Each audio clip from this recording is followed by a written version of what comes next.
On October 31st, my dad passed away. Yes, right in the middle of the semester. So it wasn't easy, but made it through the class, made it through his passing. I enjoyed working with you guys, and I enjoyed hearing all the speeches. I was able to give a eulogy at his service, his memorial service.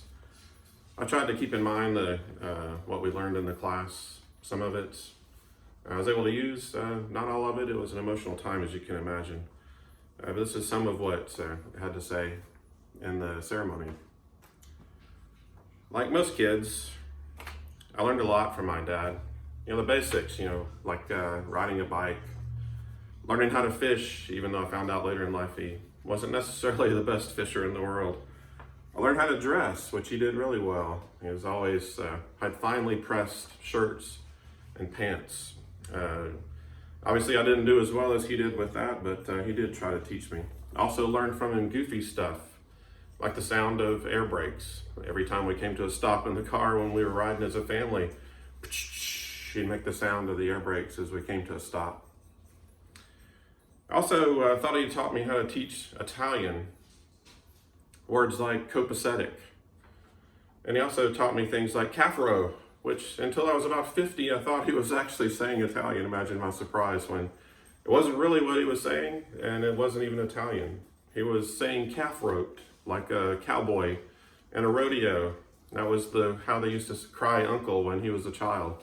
So until I was about 50, I heard calf row, and then it finally became calf roped.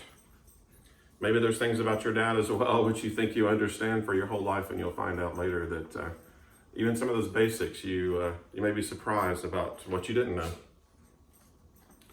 He also taught me some things that I wish I could forget, like cutting the grass, trimming the hedges, how to wake up early, and how to watch 3 channels on the television at the same time. Hopefully you don't have those skills. It can be annoying to the other people in the room around you. He also taught me how to get angry at politicians. But he also taught me generosity. And I think that's something that was the most important aspect within his life. He taught me important life lessons, like how to laugh, and he was great at it. How to love. He taught me loyalty, tenacity, stamina, hard work, and how to have fun.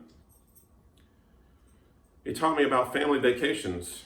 I was really terrible as an adult and with our young children, but one of the places he actually used to take us when I was a child was to Daytona Beach, a place that I loved so much from those vacations. I actually live there now as an adult.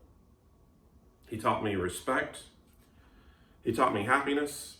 And he taught me sarcasm, a skill which I probably picked out best of all the things he taught me as a child.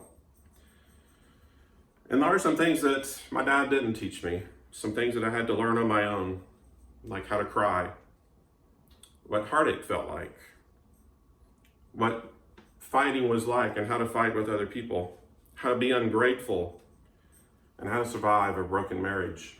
Those are things that I had to learn on my own because he didn't demonstrate those for me. And there are some favorite memories that I have in our time that we spent together.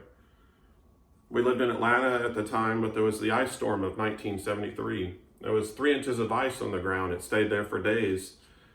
And we had a sled. I don't know why somebody in Atlanta would buy a sled, but my dad had one. And he put on his golf shoes because nobody could walk on the ice. And he drug us up the driveway a million times, I'm sure, us and the neighbors. And we all, for the whole day, with frozen fingers and toes, we kept sledding as long as we could stand it. And like I mentioned before, I remember Daytona Beach and the trips we made there. Trips to Tennessee that we went to visit family friends, the Coles. I remember hanging from his arms until he spoke Italian. I remember fishing and skiing and his poker nights with his friends. And I remember watching him love on his kids and his grandkids, especially my daughter. My dad poured himself out for us. It seemed he had a boundless love that would never end. And I was right about that, because I feel full. I feel loved. I feel like he died as he lived with dignity and strength. And we'll miss him. But the truth is, he gave us so much that we'll never really be without him. Rest in peace, Dad. We love you.